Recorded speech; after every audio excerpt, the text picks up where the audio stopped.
on va donc directement et sans transition aborder le thème principal de cette matinée. On parle bien sûr du Mali. Pour parler de ce terrain, on parle de terrain d'affrontement entre les terroristes et les forces armées maliennes. On en parlait encore hier d'ailleurs. Cette actualité, malheureusement, il y a eu beaucoup de pertes côté, même si des deux côtés, effectivement, on a lu le communiqué des forces armées maliennes autour de la question des forces armées qui ont communiqué, bien sûr, qui ont adressé leurs condoléances aux familles, aux différentes familles éplorées, donc les soldats ou militaires qui sont tombés sur le champ de bataille. À côté de cela, les alliés russes également sont... on parle de 20 à 50 militaires russes au moins sont malheureusement tombés au cours de cette attaque, cette embuscade. Et vous le savez, d'ailleurs, l'Ukraine a indirectement confirmer son soutien aux terroristes dans le nord du Mali, comme on a pu le voir avec cette photo d'ailleurs. Après cette action, les militaires, du moins les terroristes qui sévissent de ce côté-là, ont brandi le drapeau ukrainien. Eh bien, l'Ukraine a donné des informations à ces terroristes en ce qui concerne la position, effectivement, des forces armées maliennes et leurs alliés. Entre autres, il y a eu cette embuscade et malheureusement cette hécatombe. Alors, on va en parler avec nos invités une fois de plus. Est-ce qu'on doit craindre un embrasement général? C'est vrai qu'il y a beaucoup d'informations depuis cette actualité. On parle d'une riposte qui se prépare, mais est-ce la solution? Comment est-ce qu'on pourrait justement résoudre ce problème? Le temps pour permettre à l'autre invité qui nous a rejoint de, voilà, de bien se positionner. Albert Anatole, ici j'ouvre une fois de plus avec vous sur cette question. Avec cette perte russe, Albert Anatole, ici, est-ce qu'on doit craindre une tournure quand même assez grave, une riposte comme certains, on annonce d'ailleurs une riposte, mais jusqu'où cela va nous mener? Au moins 50 terroristes, du moins 50 militaires, pardon, russes sont tombés après l'attaque des terroristes soutenus par l'Ukraine. Il y a plusieurs acteurs en présence dans le cadre de cette guerre. Certains parlent d'ailleurs déjà d'une possibilité, d'une possible troisième guerre qui pourrait justement se préparer.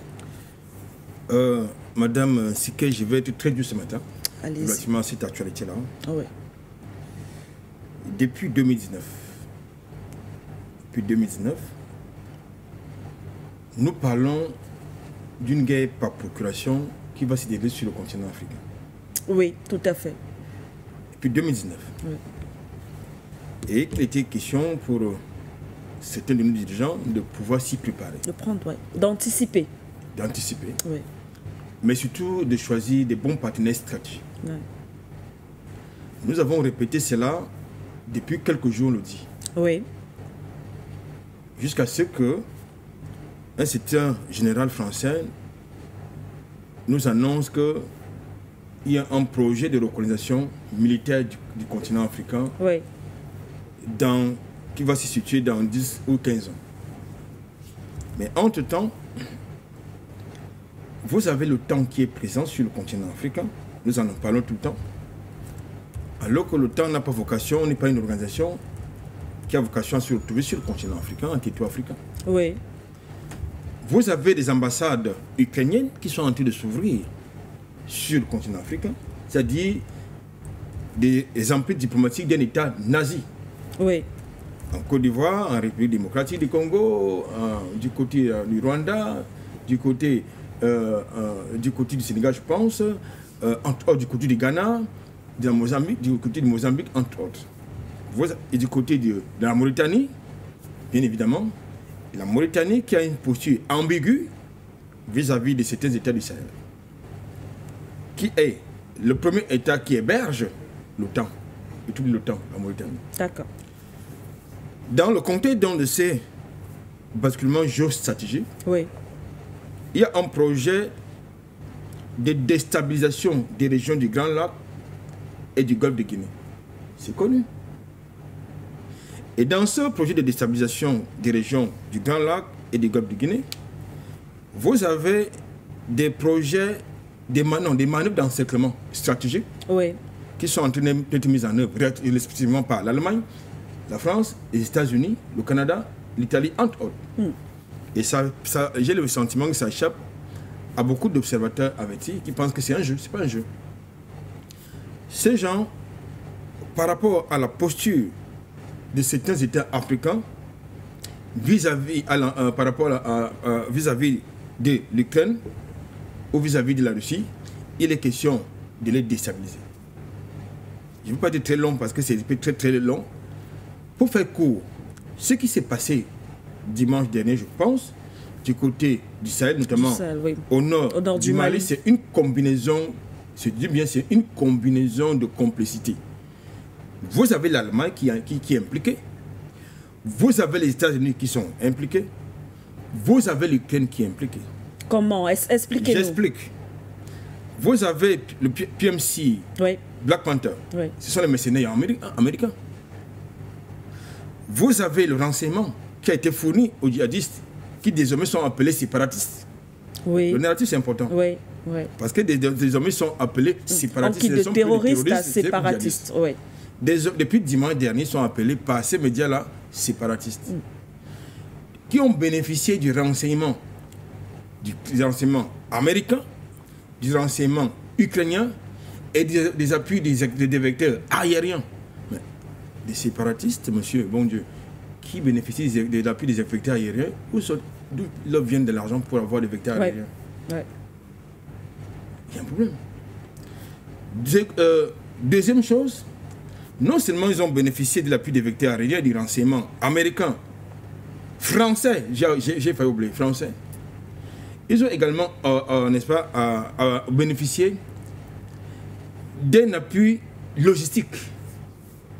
Quand on voit les armes qu'ils ont utilisées, ce ne sont pas les AK-47.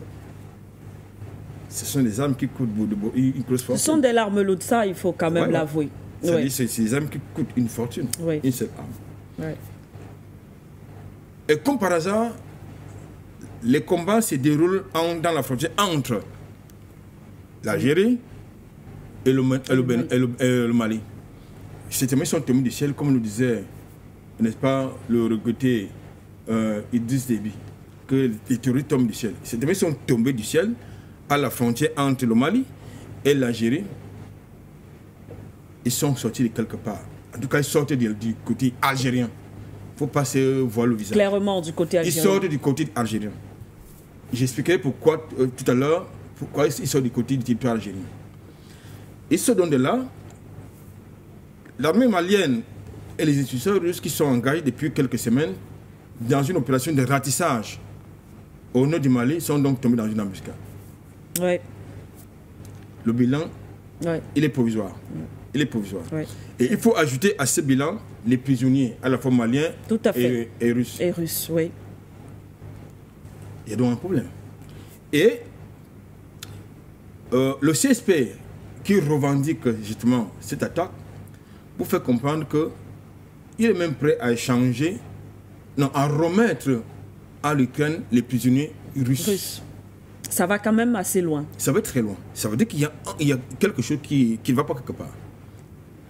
Il y a un élément qui paraît anodin. Il nous est rapporté que pendant les opérations, il y a une tempête de sable qui s'est déclarée. Comme par hasard. Nous savons comment ça fonctionne. Et du coup, les forces ennemies qui étaient en supériorité numérique après la tempête de sable ont été découplées. Il y a un problème. Vous avez des chars qui sont sortis nulle part. C'est-à-dire vous appelez les canons embarqués sur les véhicules légers. C'est-à-dire les armes que nous avons vues qui circulent sur les réseaux sociaux. Nous pensons donc qu'il y a donc une combinaison de complicité, de coopération et d'implication. Je les cite nommément. Vous avez la France qui a contribué et qui a intérêt à ce que cette région soit déstabilisée.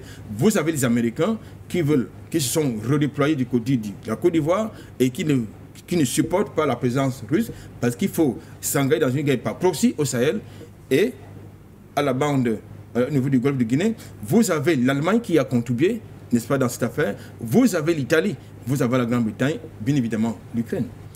Nous pensons donc que ce n'est pas un jeu.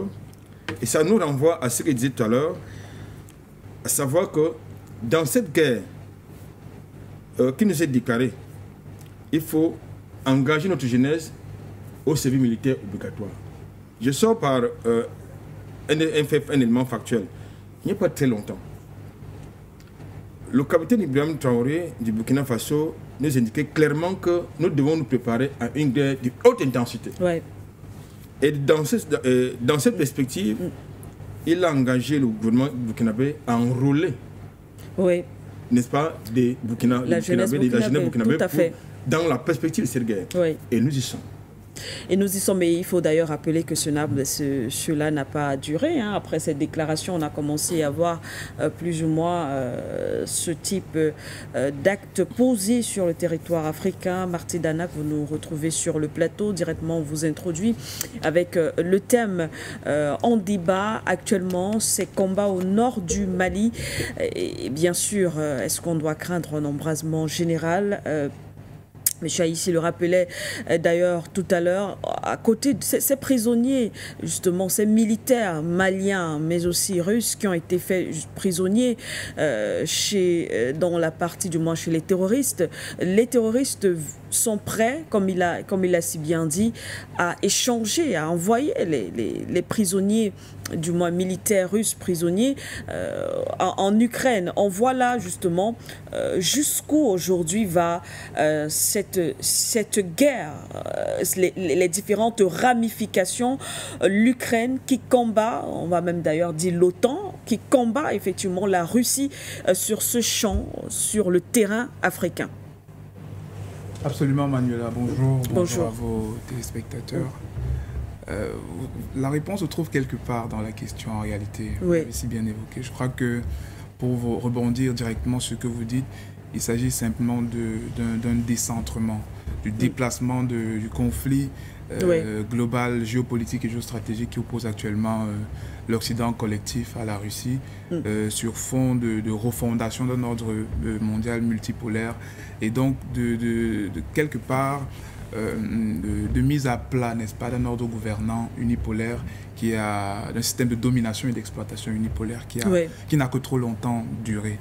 Mais je considère que, pour ma part, toutes les guerres font des victimes, voyez-vous, Manuela. Là, ce n'est pas là une donnée nouvelle.